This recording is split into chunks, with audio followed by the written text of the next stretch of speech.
আজকে পনির salad try করব। পনিরগুলো এরকম একটু কিউব করে কেটে একটু গরম জলে ভিজিয়ে রেখেছিলাম 5 মিনিট মতো। তারপর একটু বাটার আর তেলে এই যে পনিরগুলো হালকা ফ্রাই করে নিচ্ছি। ওপরে একটু গোলমরিচ, অরিগানো আর একটু চিলি ফ্লেক্স ছড়িয়েছি।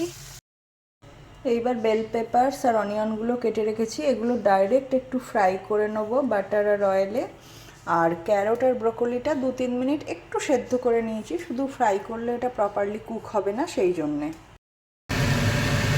এই যে সব সবজিগুলো একটু বাটার আর অয়েলে হালকা ফ্রাই করে নেবো, তাহলেই মোটামুটি সেদ্ধ হয়ে যাবে। গাজর আর ব্রোকলি তো আগে থেকেই সেদ্ধ করা।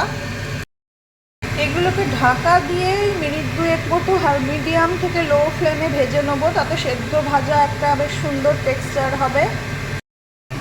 আর পনিরগুলো এই যে ভেজে রেডি হয়ে গেছে এরকম। এই যে এগুলো কুক হয়ে গেছে, এবার একটু অরিগানো আর এই যে চিলি ফ্লেক্স ছড়িয়ে নামিয়ে নেব। এই যে রেডি হয়ে গেছে একটু boiled fried vegetable with paneer and that barbecue sauce. এটা চটজলদি এবং খুব healthy recipe for dinner, snacks or breakfast.